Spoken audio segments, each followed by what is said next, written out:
Good afternoon, students of class 6. This is Shahnaz. I am here to teach you social studies and your social classes start now. Chapter number 1, the planet Earth. कल हमने आपको solar system के बारे में पढ़ाया था कि solar system क्या होता है। सोलर सिस्टम सूरज, उसके चारों तरफ जो प्लैनेट होते हैं जो उसके चारों तरफ चक्कर लगाते रहते हैं, वो सैटेलाइट्स और जो छोटे छोटे तारे होते हैं वो सब मिलकर के आपका सोलर सिस्टम बनाते हैं। उसी में आगे एक एक पार्ट को डिस्क्राइब किया गया है। तो हमारा फर्स्ट पॉइंट आएगा द सन। आज हम पढ़ेंगे सूरज के बारे में कि सूरज होता क्या है। The sun is the head of the solar family. सूरज सोलर फैमिली का हेड होता है। It is the nearest star to the earth. ये पृथ्वी का सबसे करीबी तारा होता है। इससे रिलेटेड एक क्वेश्चन भी आप में से किसी ने मुझसे किया था कि क्या सूरज भी एक तारा होता है। तो यस, सूरज भी एक तारा ही होता है। नेक्स्ट है आपका like all the stars the sun is made up of hot gases. जैसे कि दूसरे तारे होते हैं, सूरज भी उसी तरीके से गर्म गैसेस से बना हुआ होता है। Hydrogen and helium are the main gases that make up the sun. Hydrogen और हीलियम मुख्य गैसेस होती हैं जिनसे मिलकर सूरज बना है।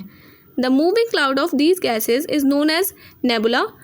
जो मूविंग क्लाउड होता है, गैसेस का घूमता हुआ बादल होता है, उसे हम नेबुला के नाम से भी जानते हैं। The sun has a surface temperature of almost 6000 degree Celsius. सूरज की सतह का जो तापमान होता है वो लगभग 6000 डिग्री सेल्सियस होता है। और next point is nuclear fusion is responsible for sun's energy. Nuclear fusion means होता है परमाणु संलयन या नाभिकीय संलयन। यही रिस्पॉन्सिबल होता है सूरज के अंदर पाई जाने वाली एनर्जी के लिए। Nuclear fusion is a process in which 2 light nuclei combine to form a heavy nucleus. Nuclear fusion यानी कि नाभिकीय संलयन एक ऐसी प्रक्रिया होती है जिसमें 2 हल्के नाभिक या परमाणु मिलकर के एक हैवी परमाणु बनाते हैं। अब आप सोच रहे होंगे कि ये नाभिकीय संलयन होता क्या है। जैसे कि मैंने अभी आपको ऊपर बताया था कि सूरज हाइड्रोजन और हीलियम दोनों ही गैसेस से मिलकर के बना होता है। तो इसके अंदर पाई जाने वाली ये गैसेस, इसमें 4 हाइड्रोजन परमाणु मिलते हैं, तब ये एक हीलियम परमाणु बनाते हैं। यही आपका न्यूक्लियर फ्यूज़न कहलाता है।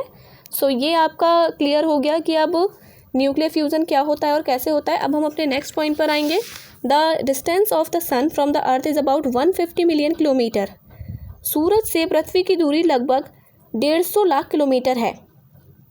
The light from the sun which travels at a speed of about 3 lakh kilometre per second takes about 8 minutes to reach us on the अर्थ।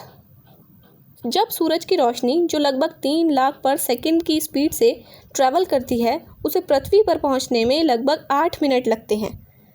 यानी कितने मिनट लगते हैं? 8 मिनट में सूरज की रोशनी जब सूरज से आती है तो वो पृथ्वी तक 8 मिनट में पहुंचती है। द नेक्स्ट पॉइंट है हमारा द प्लैनेट। तो आपका जो सन है वो पॉइंट आपका क्लियर हो चुका है बिल्कुल। अगला प्लैनेट है, अगला टॉपिक है हमारा द प्लैनेट्स यानी कि ग्रह।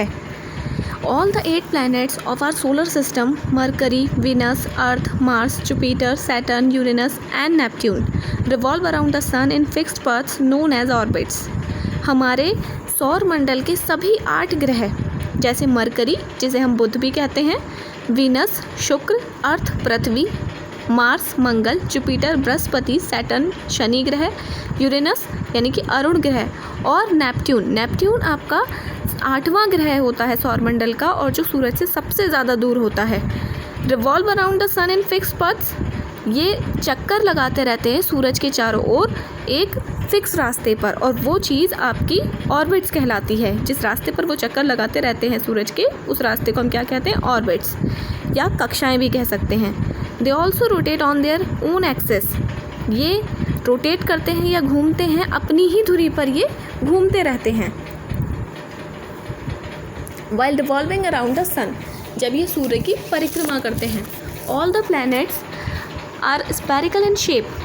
सभी ग्रह आकार में गोलाकार होते हैं। स्पेरिकल कहते हैं गोलाकार। In shape and worry in size and composition, और साइज़ में यानी आकार में, और उसकी कंपोजिशन बोलते हैं संरचना या बनावट या संरचना में वो अलग अलग होते हैं। Planets do not have their own light. ग्रहों की अपनी कोई रोशनी नहीं होती। They reflect the light that they receive from the sun.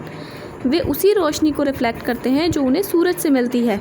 It is important to know that Pluto has been removed from the list of our planets. ये जानना ज़रूरी है कि प्लूटो जो एक ग्रह है उसको हमारे ग्रहों की लिस्ट से हटा दिया गया है और रीकैटेगराइज किया गया है उसको एक ड्वार्फ प्लैनेट के रूप में। ड्वार्फ प्लैनेट कैसा प्लैनेट होता है? एक बौने ग्रह को कहते हैं ड्वार्फ प्लैनेट। उसमें उसे बांटा गया है mercury, Venus, earth and Mars, यानी कि मरकरी, वीनस, अर्थ और मार्स ये हमारे इनर प्लैनेट्स हैं जिन्हें हम आंतरिक ग्रह के नाम से भी जानते हैं। These 4 planets are close to the sun. ये चारों ही प्लैनेट सूरज के करीब हैं। And are made up of rocks. Rocks यानी कि चट्टान जो होती हैं, पत्थर या चट्टान, और ये चट्टानों से मिलकर बने हुए होते हैं। Thus they are also called terrestrial planets.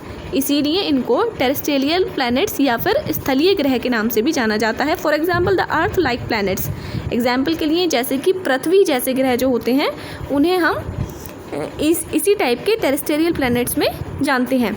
Outer planets, अभी तक आपने जो देखा वो थे इनर प्लैनेट्स, अब आएंगे आउटर प्लैनेट्स यानी कि बाहरी ग्रह। Jupiter, Saturn, Uranus and Neptune. Jupiter, Saturn, Uranus और नेपट्यून ये हमारे आउटर प्लैनेट्स हैं, बाहरी ग्रह हैं। They are called gas giants as they are made up of gases. इन्हें गैस दिग्गज भी कहा जाता है क्योंकि ये सब गैसों से मिलकर के बने हुए होते हैं। तो आज आपका जो टॉपिक था वो the sun and the planets.